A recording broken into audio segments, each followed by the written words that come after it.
Olá, vamos conversar hoje sobre um dos pilares da vida cristã, o chamado.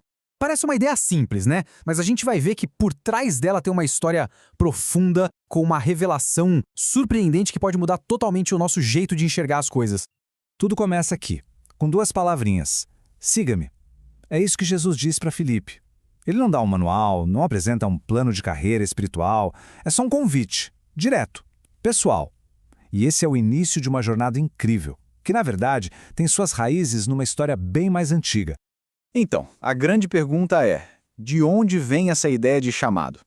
Para a gente entender de verdade, a resposta nos leva para um lugar bem inesperado lá no Antigo Testamento. Para uma história que, olha, redefine o que a gente pensa sobre os planos de Deus.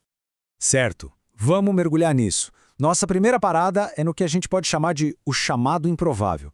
É aqui que a gente vai ver como a vocação de Deus quase sempre desafia a nossa lógica, começando pela história de ninguém menos que o rei Davi.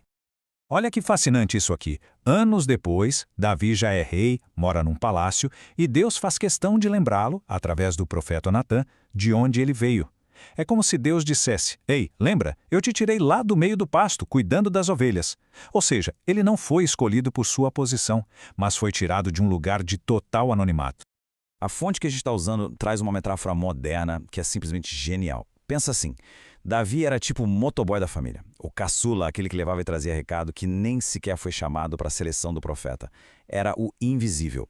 E é exatamente desse lugar que o chamado de Deus acontece. Isso mostra tudo, né?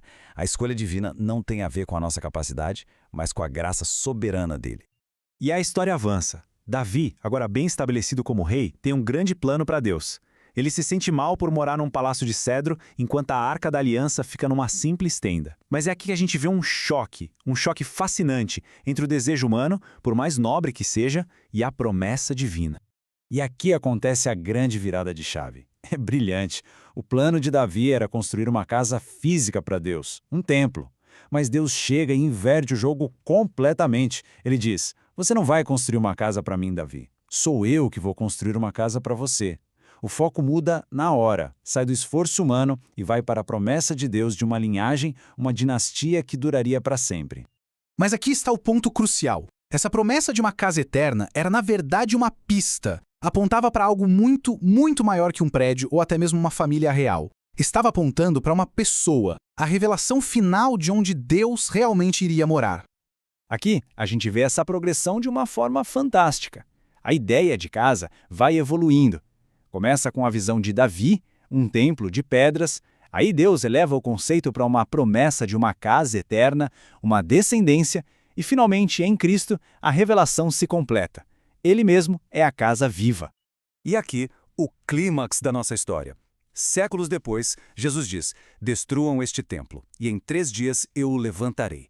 Obviamente, todo mundo pensou no prédio de Jerusalém, mas o Evangelho de João explica: o templo do qual ele falava era o seu corpo.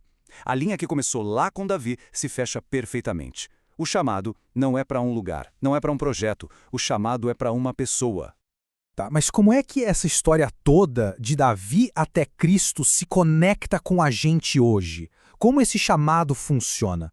A análise que estamos acompanhando resume isso em algumas características fundamentais, dimensões que continuam totalmente válidas.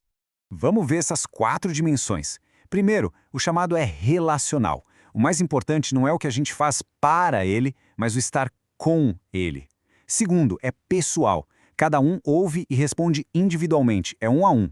Terceiro, ele é interruptivo. Ele não espera a gente estar com a vida arrumadinha. Ele chega no meio da nossa rotina, do trabalho, da bagunça. E por fim, o chamado é irrevogável. Isso não quer dizer que a gente não pode recusar, mas que a base dele é a fidelidade de Deus, que não muda, e não a nossa, que vive vacilando. Então, se tem uma ideia principal para a gente guardar, é esta aqui. O verdadeiro discipulado começa quando a gente entende isso. Toda essa jornada, desde as pastagens de Davi até os barcos dos discípulos, nos mostra que o ponto de partida é sempre o mesmo: seguir uma pessoa, Jesus Cristo. Isso nos deixa com uma pergunta para a gente refletir.